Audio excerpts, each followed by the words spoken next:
नमस्कार. अर्थमंथन कार्यक्रमात आपलं मनपूर्वक स्वागत. अर्थमंथन अर्थात अर्थसाक्षरता आणि आर्थिक समावेशकता. आपल्या काही भागांमध्ये आपण बचत असो, गुंतवणूक असो, मग शेअर बाजारातली गुंतवणूक असो, मार्केट्सचे प्रकार, फायनान्शियल मार्केट्स यावर आपण विस्तृत माहिती घेतली. आजच्या भागात आपण डिजिटल इंडिया किंवा cashless India, cashless society, digital payments या विषयावर आपण महत्त्वपूर्ण चर्चा करणार आहोत. त्यासाठी आपल्यासोबत आहेत CDSLचे इन्व्हेस्टर एज्युकेशनचे हेड चंद्रशेखरजी ठाकूर. आपल्यासोबत आहेत अर्थतज्ञ मंदार म्हात्रे. ठाकूर सर, मंदारजी, आपलं अर्थमंथनमध्ये मनपूर्वक स्वागत. आजच्याच गेल्या काही दिवसात एक अहवाल प्रकाशित झालेला आहे की 2025 मध्ये आपली जी डिजिटल ट्रान्झॅक्शन्स आहे 1 ट्रिलियन इतकी होणार आहे. हा रिपोर्ट आलेला आहे. आपण चंद्रशेखरजी काम करतात या एरियामध्ये. मुळात हा सरकारचं गेल्या 3 वर्षातले जर आपण उद्दिष्ट पाहिलं तर भ्रष्टाचार, लाचलुचपत आणि काळा पैसा हे जे आपल्या अर्थव्यवस्थेशी आडकाठी आणणारे जे भस्मासूर आहेत त्यांचं पानिपत करणं हा या सरकारचं मुख्य उद्दिष्ट होतं. त्यातूनच मग हे जनधन असेल की मोबाईल असेल किंवा अशा प्रकारचे त्यांनी उपक्रम घेतलेले असतात. मुळात शेखरजी, काळा पैसा म्हणजे काय आणि काळा पैसा निर्माण का होतो आणि त्याचं कुठे ना कुठेतरी आपणही त्याचे पार्टिसिपंट होतो का? मुळामध्ये होतं असं, एखादा पगारदार व्यक्ती असेल त्याला जो पगार मिळतो तो चेकने मिळतो किंवा त्याच्या बँक खात्यामध्ये तो जमा होतो. हा पूर्णपणे पांढरा पैसा आहे. पण होतं असं, 30,000 रुपये माझ्या बँक अकाउंटमध्ये जमा झाले, त्यातले 25,000 रुपये मी रोख काढून घेतले ATMने आणि दैनंदिन जे माझे व्यवहार आहेत म्हणजे दुकानदाराची बिलं भागवणं, डॉक्टर वगैरे सगळं, ते पैसे मी रोखीमध्ये सगळ्यांना देत असतो. आता समोरच्या व्यक्तींनी भले ते मी त्याला रोख देत असतो, त्यांनी जर ते त्याच्या अकाउंटमध्ये दाखवले, बँकेमध्ये जमा केले, त्याच्यावरती कर भरला तर तो काळा पैसा म्हणता येणार नाही. पण त्यांनी ते पैसे जर असेच ठेवले, हिशोबात दाखवले नाही ना, तर त्याचं रूपांतर तिथे काळ्या पैशामध्ये व्हायला सुरुवात होते.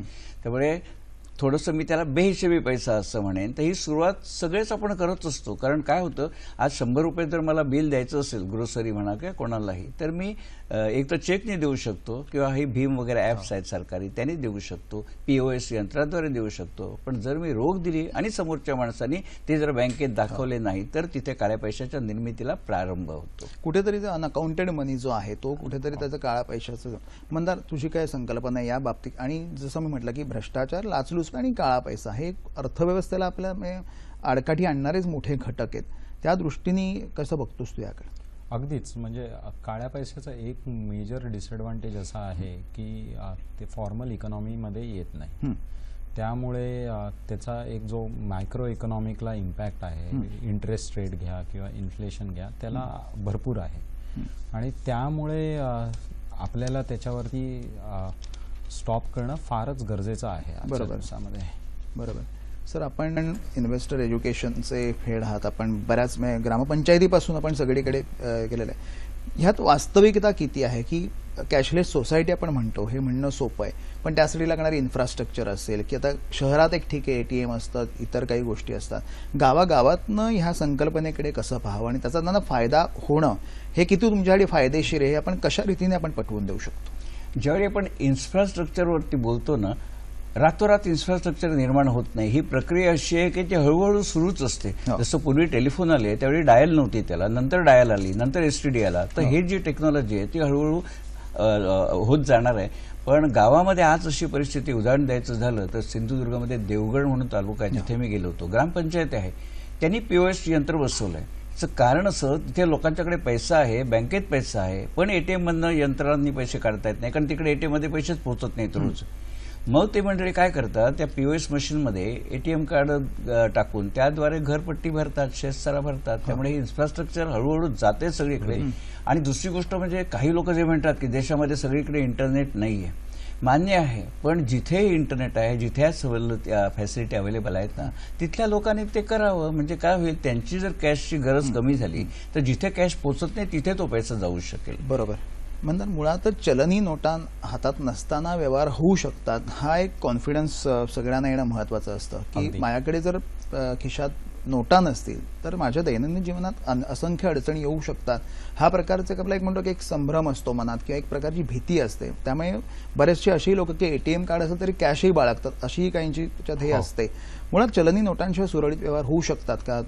तुम्ही बाहेरच्या देशातही काम केलेले आहेत, काय बाहेर कशी परिस्थिती आणि त्यात आणि आपल्यात काय मूलभूत फरक आपल्याला आढळतो? नाही, अगदी चलनी नोटांशिवाय व्यवहार होऊ शकतात आणि बाहेरच्या देशातच का, आज मुंबईतही बघा, म्हणजे मी माझ्या वाण्याला UPI पेमेंट करतो, मी माझ्या वाण्याला UPI पेमेंट करतो, त्याला अगदी कॅश वगैरे काही देत नाही. त्याच्यामुळे माझे 2 फायदे होतात. एक म्हणजे माझ्याकडे अकाउंट राहतं की मी ह्याला दिले आहेत की नाही दिलेत. आधीच्या वर्षांमध्ये अनेक वेळेला असा प्रकार व्हायचा की पैसे त्याला मी दिले आहेत असं मला वाटायचं, त्याला वाण्याला वाटायचं की त्यांनी घेतले नाही आहेत आणि मग त्याच्यामुळे जे काही वादविवाद होतात ते व्हायचे. आता ते एक थांबले. दुसरं म्हणजे पेमेंट आता माझ्या बँकेतून जाते, म्हणजे ज्या दिवसापर्यंत पेमेंट माझी जात नाही त्या दिवसापर्यंत माझे पैसे मला इंटरेस्ट अर्न करतात, जे आधी करत नव्हते. बाहेरच्या देशांमध्ये बोलायचं झालं तर तिथे अनेक मीडियम्स आहेत, म्हणजे UPI नसलं तरी कार्ड्स आहेत, टच कार्ड्स आहेत, near field communication, mobile phone touch करून तुम्ही पैसे घेऊ शकता. तर तसे अनेक मीडियम्स आहेत आणि ते भारतातही आपण आता थोड्या प्रकारात बघायला चालू केलेलं आहे. तुम्ही आधी म्हणाला जनधन अकाउंट आणि मोबाईल, त्याच्यामध्ये मी अजून एक जोडीन आधार.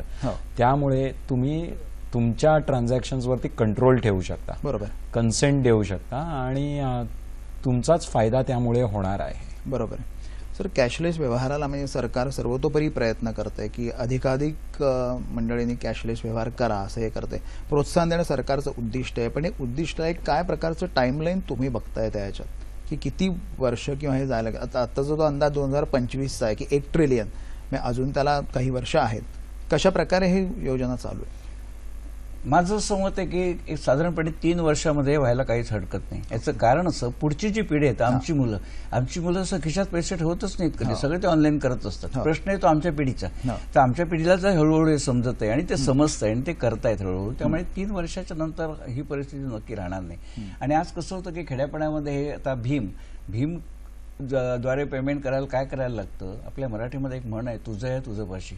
हे सगळं आपल्याकडे असतं. आपल्याला बँक अकाउंट आपल्याकडे असतं, आपल्याकडे ATM कार्ड असतं आणि आपल्याकडे स्मार्टफोन असतो. या 3 गोष्टी असतील तर अक्षरशः 2 ते 3 मिनिटांमध्ये मनुष्य भीम इन्स्टॉल करून ते वापरायला सुरुवात करू शकतो. तर कसं करायचं हे जसं मेळाव्यामध्ये आम्ही सचित्र दाखवतो, मग ते एकदा बघितल्यावर मनुष्य म्हणतो मी करू शकतो, इतके दिवस मी का करत नव्हतो, आणि ते करतायत. त्यामुळे योग्य प्रकारे प्रशिक्षण, जसं आता हे कार्यक्रम आपण युट्यूबवर टाकतो ते बघून लोक निश्चितपणे करायला उद्युक्त होतील. फक्त मनात भीती असते की मी ग्रॅज्युएट नाहीये, मला कॉम्प्युटरचं ज्ञान नाही. काही आवश्यक नाही. आज एखादा 2री झालेला ड्रायव्हर मला सांगतो की 64 GB कार्ड तुझा मोबाईल सपोर्ट करणार नाही. आजकाल तांत्रिक गोष्टी सगळ्यांना माहिती आहेत, त्यामुळे ती परिस्थिती अजिबात नाही की लोक साक्षर नाही आहेत वगैरे असं, फक्त त्यांना उद्युक्त करणार. ही खरं स्वागतार्ह गोष्ट आहे. कारण एक छोटं उदाहरण देतं की मुंबईपासून जवळच ज्या मुंबईत बिझनेससाठी येणाऱ्या ज्या असतात की फुलांची विक्री करणाऱ्या असतील, भाज्यांची असतील, त्यांच्याकडे स्मार्टफोन असतो, सगळे असतो. त्यांच्याशी तुम्ही बोललात तर त्या म्हणतात की साहेब आम्ही शिकलो नसलो तर आम्ही हिशेबात आम्ही पक्के आहोत. त्याच्यामुळे ह्या तंत्रज्ञान जे लवकर अवगत करणं जे असतं ते फार लवकर त्यांनी अवगत केलेलं आपल्याला दिसतं.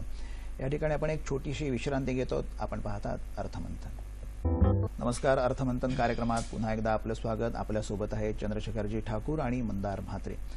मंदारजी, आत्ता सर म्हणाले त्याप्रमाणे की अजून भीती लोकांच्या मनात आहे की मग ATM card, debit card, credit card ह्या प्रकारे जी कार्ड आपण बघतो ते थोडीसं त्यात भीती असते की आपल्या काय फसवलं जातोय की काय, ह्याच्यातनं आणखीन काही की टॅक्स आपल्याला पडेल का, ह्याच्यातनं आणखीन आपलं नुकसान होऊ शकतं का, या बाबतीत काय मार्गदर्शन करतात? एक तर 99% आपली जी जनसंख्या आहे ते सगळे पांढरेच धंदे करते, काळे धंदे करणारी नाहीये. त्यांना भीती बाळगायची काही गरजच नाही. त्यांनी इन्कमवरती ऑलरेडी टॅक्स भरलेला आहे. गव्हर्नमेंट काही त्यांना पकडण्याच्या भानगडीत पडणार नाही. दुसरी म्हणजे जी 1% जी लोकसंख्या आहे ती म्हणते आम्ही कॅशमध्ये ट्रान्झॅक्शन करून गव्हर्नमेंटचा टॅक्स वाचवू. पण दुसरी त्याची जर बाजू बघायला गेला, जसं तुम्ही कॅशमध्ये करता तुमचं काही क्रेडिट हिस्ट्री किंवा क्रेडिट रेकॉर्डच होत नाही. त्यामुळे तुम्ही जेव्हा लोकल सावकाराकडे जाता तो तुम्हाला 24%, 30%, कधी कधी 50% ही लावतो रेट, आणि ते रेट तुम्ही जे भरता ते टॅक्सेशनहूनही जास्त त्रासदायक आहे. आज जर तुमचं सगळं रेकॉर्डिंग सगळं झालेलं आहे अकाउंटमध्ये, तुम्ही ते अकाउंट बँकेकडे घेऊन जाऊ शकता, सांगू शकता बघा हे माझे नंबर्स आहेत, हे माझे रेव्हेन्यूज आहे, आणि बँक तुम्हाला माफक दरामध्ये कर्ज अप्रूव्ह करू शकते. बरोबर. त्यामुळे अनेक फायदे आहेत. बरोबर. लॉंग टर्म मध्ये बँकांचे इंटरेस्ट रेट सुद्धा कमी येऊ शकतात. अगदी बरोबर. बँकांचे इंटरेस्ट रेट निश्चितच कमी होतील. आज बँकेच्या ब्रांचेमध्ये जर तुम्ही कॅश डिपॉझिट केलं तर बँकेला 150 ते 200 रुपये खर्च आहे त्याच्यावरती. डिजिटली ते ट्रान्झॅक्शन केलं तर 1 किंवा 2 रुपया खर्च आहे. जो बचत आहे ती अगदी कस्टमरला ती पास ऑन करतील आणि आपण ते पाहिलेलंही आहे. बरोबर. सर, अपुरी माहिती बऱ्याच ठिकाणी आपल्याला असू शकते. मग भीम कसं वापरायचं किंवा आहे भीम तर या सरकारचा फार महत्वाकांक्षी ती योजना, महत्वाकांक्षी प्रकल्प होता. अपुऱ्या माहितीमुळे काही अडचणी येतात तुम्हाला प्रॅक्टिकली काय जाणवलं की अपुरी माहिती असल्यामुळे ती मंडळी त्याकडे वळत नाही? अनेक वेळा काय होतं, माणसं चुकीचा संदेश पसरवतात. सर रामदास स्वामी म्हणतात ना, जो तो बुद्धीचं सांगतो. परवा कोणीतरी सांगितलं की एटीएम मधनं कोणीतरी 1,86,000 रुपये फ्रॉडली काढून घेतले. पहिली गोष्ट, एटीएम यंत्रातनं 1,86,000 रुपये कधी बाहेर येणार नाही आणि त्या खात्यातनं जास्तीत जास्त 25,000 येतील. कारण प्रत्येक बँकेने व्हॅलिडेशन टाकलंय, एक मनुष्य एका दिवसात एका खात्यातनं साधारणपणे 20 ते 25,000च्या वर काढू शकत नाही. पण अशा प्रकारचा व्हॉट्सअपवर मेसेज आला की लोक घाबरतात, पॅनिक होतात. त्यामुळे प्रत्यक्षात वस्तुस्थिती वेगळी असते. आणि दुसरी गोष्ट आहे की लोकांना असं वाटतं की कॅशलेस सरकारने कधीही असं सांगितलं नाही की 100% कॅशलेस व्हा म्हणून. कॅश स्पेस लेस, कॅश कमी, डिजिटल जास्त. त्यामुळे हे चुकीच्या पद्धतीने लोक पसरवत, त्यामुळे की असं सरकार कधीच सक्ती करणार नाही. कारण सरकारलाही कल्पना आहे, आज मला भिकाऱ्याला 2 रुपये द्यायचे असतील तर नो डाऊट मी कॅशच देणार आहे किंवा छोटं 5 रुपये 10 रुपये. पण त्यामुळे अडणार काही नाहीये. त्यामुळे कॅशलेस 100% कधीच सक्ती सरकार करणार नाही. जास्तीत जास्त व्यवहार डिजिटल व्हावेत. आज रोख आणि उद्या डिजिटल अशा प्रकारचं सरकारचं आहे. मंदान्यात काय तांत्रिक अडचणी येऊ शकतात? समजा अगदी छोट्या गावातल्या की ह्या संपूर्ण जर यंत्रणा आपल्याला राबवायची असेल तर काय प्रकारच्या यानं त्यांना सामोरं जायला लागेल? म्हणजे मेनली ते इन्फ्रास्ट्रक्चरच्या साईडला आहेत. ऍक्च्युली जर तुम्ही बघितलं तर जे काय तुम्हाला चलनीसाठी लागतं डिजिटल ते सगळं आहे तुमच्याकडे. स्मार्टफोन नसला तरी फीचर फोन तर आहेच. भीमचं ॲप हे फीचर फोनवरही चालतं, स्मार्टफोनची गरज नाहीये. तुमच्याकडे सेफ्टी आहे त्या ॲपमध्ये. म्हणजे लोकांना भीती असते की माझ्या मोबाईलमध्ये ॲप असेल तर माझ्या अकाउंटमधून कोणीही कितीही पैसे काढू शकतात. ते पॉसिबलच नाही. तुमच्या परवानगी आणि तुमच्या पासवर्डशिवाय कोणीही काही करू नाही शकत. करेक्ट. मग इन्फ्रास्ट्रक्चर म्हणजे काय? म्हणजे अगदीच तुमच्या गावाला इलेक्ट्रिसिटी नाही आहे, मग ते POS टर्मिनल चालणारच नाही कारण काही इलेक्ट्रिसिटी नाही. आणि आज अशी परिस्थिती नाही आहे. महाराष्ट्रातल्या खेडोखेडात जाल तर काही नाही तर कमीत कमी एक सोलार पॅनल तरी लागलेलाच आहे. दुसरं म्हणजे मोबाईल नेटवर्क नाही आहे तुम्हाला. जर डेटा नेटवर्क नसेल तर ते थोडंफार त्रासदायक होऊ शकतं. पण जसं आपण टेक्नॉलॉजी बघतो इव्हन मोबाईल फोनवरती नियर फील्ड कम्युनिकेशन म्हणून ते यूज करून करता येतं. तर वास्तविक बघायला गेलात तर अज्ञान आणि थोडंफार जे बेसिक इन्फ्रास्ट्रक्चर म्हणतो ते अगदी नसेल तरच त्रासदायक आहे, नाहीतर अगदी ते सोपं आहे करणं. बरोबर. ठाकूरजी, ह्यात तरी सुद्धा आपण म्हणतो की याच्यात बरेच फ्रॉडच्या केसेस सुद्धा आलेल्या आहेत. फ्रॉड्युलंट व्यवहाराच्यात पण झालेल्या आहेत. मग ते ATM असतील असं नाही, बऱ्याचदा फसवणूक झालेली आहे. मग अगदी कंझ्युमर सेल्स आपण जर बघितलं तर त्यांच्याकडे अशा प्रकारच्या अनेक कंप्लेंट्सही येतात. त्याला कसं ॲड्रेस करायचं? कारण पूर्णपणे 100% आपण निर्धास्तपणे निर्धोकपणे आपण हे व्यवहार सुरक्षित आहे असं म्हणू शकतो का? पहिली गोष्ट, ह्या जे प्रसंग होतात ना त्याच्यामध्ये जास्तीत जास्त टक्के जबाबदार आपणच असतो. याचं कारण असं, कोणीतरी दुपारी फोन करतो आणि सांगतो तुमचं ATM कार्ड आता संपणार आहे, तर झटकन तुमचा कार्ड नंबर सांगा, पासवर्ड सांगा, CVV कोड सांगा, म्हणजे आम्ही तुम्हाला 2 दिवस वाढवून देऊ म्हणून. आता एवढा मनुष्य फ्रस्ट्रेट होतो आणि हायपर होऊन तो लगेच हे डिटेल्स देऊन टाकतो. आता बँका नेहमी आपल्या ग्राहकांना मेसेज पाठवत असतात की तुमच्या कार्डाचे डिटेल, तुमच्या खात्याचे डिटेल आम्ही कधीही फोनवर विचारत नाही, मेलद्वारे विचारत नाही, SMS द्वारे विचारत नाही. मग तरी पण अशी माहिती आम्ही देत असू आणि त्यामुळे जे काही गैरप्रकार होतात त्याला आपण जबाबदार असतो. फक्त होतं कसं, असं झालंय लोक सांगतात पण मी ही माहिती दिली होती हे कोणी सांगत नाही. बरोबर. त्यामुळे 99% जास्त जबाबदार आपणच असतो. आपण ही खबरदारी घेणं आवश्यक आहे. मंदार, तुझं काय मत आहे यांच्या बाबतीत? नाही, गांधीजी एकदा म्हणाले होते क्राईम हे टेक्नॉलॉजीमुळे वगैरे काही होत नाही किंवा रेसमुळे होत नाही. क्राईम हे ह्युमन प्रवृत्तीमुळे होतं. ही फसवण्याची प्रवृत्ती आहे ही ह्युमन आहे, टेक्नॉलॉजीची नाही आहे. ती टेक्नॉलॉजी आपल्याला कधीच फसवू नाही शकत. ऑन द कॉन्ट्ररी ती ट्रान्सपरंटच राहते. जसं ते सर म्हणाले तसंच लोक आपल्याकडून सगळे जे नंबर्स आहेत, पासवर्ड्स आहेत ते काढून घेतात आणि ते वापरतात. जर आपण ती दक्षता घेतली की ते कोणाशीही शेअर केले नाही तर फसवण्याचा चान्स फारच कमी आहे. बरोबर आहे सर. परत मी इन्फ्रास्ट्रक्चरकडे येतो की तुम्ही आता ग्रामपंचायत म्हणा, आता महाराष्ट्रासारख्या प्रगत राज्यात तर 25,000 ग्रामपंचायती या ई ग्रामपंचायत सरकारने केलेलं आहे, त्याचं कामही व्यवस्थित चाललेलं आहे. पण मी आता डिजिटलदृष्ट्या साक्षर होणार पूर्णतः असं एखाद्या कुटुंबाने जर निर्णय घेतला तर त्याच्या पुढे असतं, त्याच्या बिल भरण्याचं असतं, त्याचं टॅक्सेशनचं असतं. छोट्या गावाबद्दल आपण बोलूया, त्या प्रकारे असं सुसज्ज कसं व्हायचं त्यासाठी त्याला प्राथमिक माहिती जर लागली तर अशी काय अवेलेबल आहे? अनेक ठिकाणी आपल्या यूट्यूबवर देखील प्रात्यक्षिक आहेत. तर माझ्या बाबतीत बोलायचं तर माझे कार्यक्रम लाईव्ह रेकॉर्डेड टाकलेले आहेत. त्यामुळे कसं हे करायचं, इन्स्टॉल कसं करायचं, भीम वापरायचं कसं, त्याच्यात पासवर्ड कसा टाकायचा, अकाउंट नंबर कसा बदलायचा, हे सगळ्या स्टेप बाय स्टेप त्याच्यामध्ये आहे. आणि तसं बघितलं ना, ज्याला जो मनुष्य गुगल वापरतो, फेसबुक वापरतो, युट्यूब बघतो, त्याला काही अशक्य नाही. नुसतं भीमाचं एक त्याचे फीचर्स बघितले ना, तर त्याच्यात काय आहे, म्हणजे बँक अकाउंट नंबर कसा बदलता येतो, समोरच्या माणसाने भीम इन्स्टॉल केलं तर त्याला पेमेंट कसं करायचं, आणि समोरच्याने भीम इन्स्टॉल नसेल केलं तरी त्याला पेमेंट कसं करायचं, सगळं तिथे आहे. फक्त थोडा वेळ घेऊन आपण ना ते बघणं आवश्यक आहे. त्यामुळे सगळं जसं आपण म्हणतो की स्वयंभूच आहे ते, पण समोरच्याने जर कोणी थोडंसं सांगितलं, शेजाऱ्याला विचारलं, तो आपल्याला मदत करू शकेल. पण न करण्यासारखं काही नाही त्याच्यामध्ये. बरं, आणि ह्याच्यात मुख्य कसं की भारतात कृषीप्रधान अर्थव्यवस्था आणि शेतकरी जो या सगळ्या कृषीप्रधान अर्थव्यवस्थेचा मुख्य घटक आहे, त्याच्यापर्यंत या प्रकारचे लाभ कसे पोहोचता येईल ते पण बघायला हवं. या ठिकाणी आपण एक छोटीशी विश्रांती घेत आहोत. आपण पाहतात अर्थमंथन. अर्थमंथनमध्ये आपलं पुन्हा एकदा मनपूर्वक स्वागत. आपल्यासोबत आहेत चंद्रशेखरजी ठाकूर आणि मंदार म्हात्रे. मंदारजी, आता मी शेतकऱ्यांबद्दल म्हटलं की शेतकऱ्यांसाठी पण बरीच ॲप आहेत किंवा निघालेली आहेत, आणि त्यांना त्यात हवामानाच्या माहितीपासून ते आत्ता जसं एक त्यांचा माल जर विक्री करायची असते त्यासाठी डिजिटल पेमेंट्स त्यांनाही खूप महत्त्वाचे असतात. त्या दृष्टीने काही प्रयत्न केलेले आपल्या आढळतात?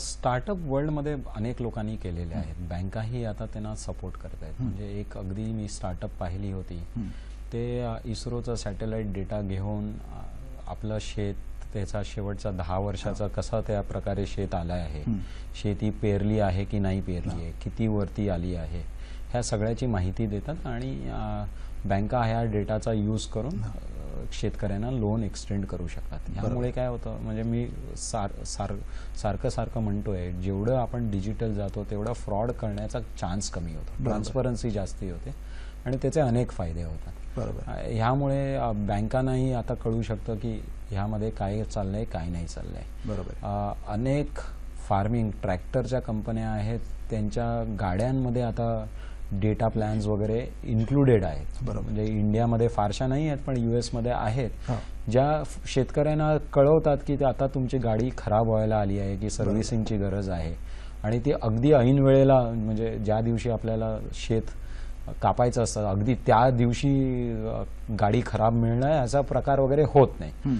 तर डिजिटलचा हे अनेक फायदे आहेत, आणि ह्या सगळ्याला पेमेंट्स लिंक्ड आहेत, या सगळ्याला कर्ज लिंक्ड आहेत, आणि या सगळ्याला गव्हर्नमेंट बेनिफिट्स लिंक्ड. तर महिलांचा अर्थसाक्षरतेत परिणाम, त्यांचा प्रभाव खूप असतो. तर ग्रामीण अर्थव्यवस्थेत जर आपण बघितलं तर महिला खूप डिसिजनही घेतात, त्या शेतीही करत असतात, घरही सांभाळत असतात, आर्थिक व्यवहारांमध्ये पण त्यांचा थोडाफार से असतो.